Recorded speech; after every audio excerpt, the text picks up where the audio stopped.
Hey guys, Wisco Southpaw here, and today I thought we would talk about Off-Grid Knives. Now, Off-Grid Knives is a company based out of California.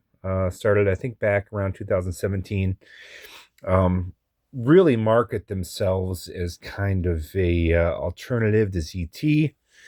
A lot of their knives are they're tough use knives. A lot of their knives, however, they'll have like Cryo D2 154 cm. But then also in the last couple of years, they've come out with some pretty premium knives called their Elite Series, which I have a couple of those. I'll show them to you. And the main reason for this for this video is I just kind of want to show you guys some different manufacturers, what they had to offer in case and then you saw something you liked. So I like Off-Grid a lot. I do think they're a great alternative to ZT, although I would argue that their premium knives are the exact same price as ZT with using the same materials. I'll show those to you here in a little bit too. And that would be the only gripe I have with Off-Grid, if there was a gripe. And this is just a small criticism, but they do manufacture their knives in China and Taiwan. Their Elite Series are manufactured in Taiwan, from what I understand. But they're the same price as ET, who manufacture them here in the U.S. So not a big deal. I definitely think their knives are worth it. But you know, ZT can make them in the U.S. for the same price. They're high end. I don't know what that means. I'm not a world economist. Maybe there's a reason for that. Maybe one of you guys could tell me why they'd be the same price, even though it's manufactured overseas. But because maybe there is a reason. So I just thought I'd show you my off-grids. I have 1, 2, 3, 4. I have 5 or 6. I think I'm going to kind of show them to you in the order I got them. The first one I got was this is the Off-Grid Enforcer EDC. So there is a bigger version of this knife. This is the EDC version. So it's 3.4 inch, a tad under 3.5 inches, I believe. That's got that nice kind of reverse Tanto blade on it. All of these are liner locks, except for the higher end ones. All of them are usually, except for one, are flipper only. So there's no thumb studs, holes, or any other opening methods. No front flipper. It's just a straight up flipper. That's it. So that was the first one. Second one I got was this bad boy. This is the Viper V2. This is in 154 cm. So was the Enforcer EDC, by the way. This is a big old I think it's 3.8 inch 154 cm American Tanto, and this is the one I really kind of like to when comparing to ZT.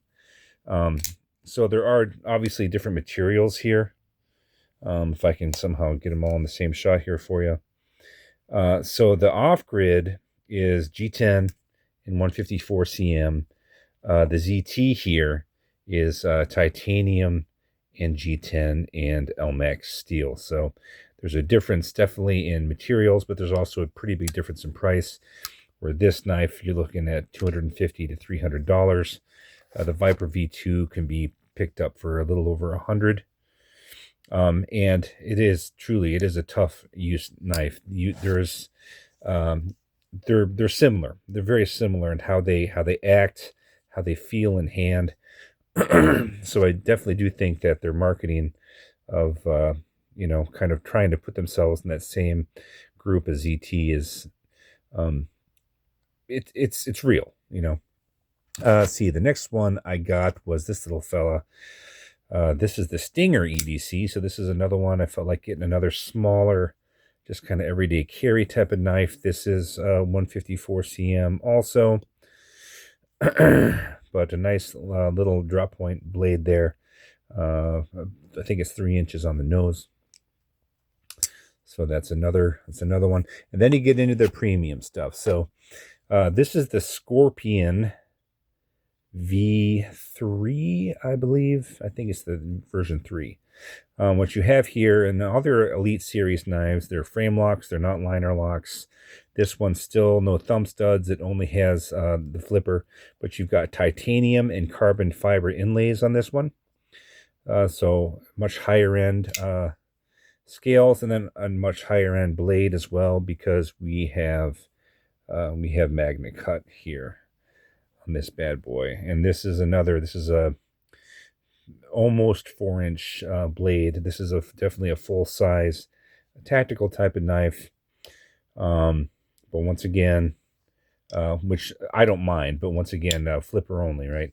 ZT does this a lot too. I don't know if a lot of you knew this, but ZT, although it has thumb studs, they're not very usable. ZTs are primarily meant also to just be flipped. So I just thought I'd mention that. So that's the Scorpion V3, and then my newest one here is the Off-Grid Rhino V3, and this is a big boy. This is a milled titanium scales. I've done a short on this one. Some of you might have seen it. Beautiful milled titanium scales, and this one has real thumb studs. Let's try that again. Real thumb studs that do work. I always forget that I'm a lefty, and so my thumb gets stuck on the frame lock and it won't open. The thumb studs do work. The finger choil is awesome. Frame lock, like I said, titanium scales. And this is another really big, the Scorpion and the Rhino here they're big knives. You're definitely going to feel them in the pocket.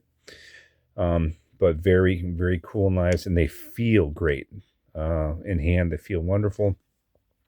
So yeah, those are my off-grid knives. Now, there is another one coming out that's in production right now, that as soon as it's available, I'm buying it.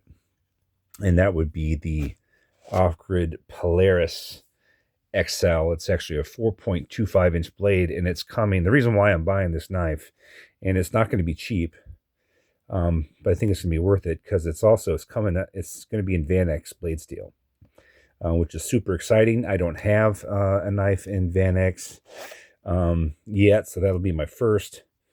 So yeah, Off-Grid Knives, great company. I love what they do. The owner, Kerry, seems to be, I've seen a couple videos of him talking about knives, and he seems to be a pretty genuine guy. I really can tell he really loves what he does. So yeah. So that's Off-Grid, guys. I think I'm going to do this a little bit. I might just kind of every once in a while do a longer video and just kind of focus on one knife company and kind of show you what I have of theirs and what I like. Like I said, no complaints about Off-Grid other than the little pricing issue with them being made in Taiwan. But once again, maybe there's a reason for that. Maybe there's a reason. Maybe one of you know. So anyway, as always, I appreciate you guys watching. Have a great night, and we will see you next time.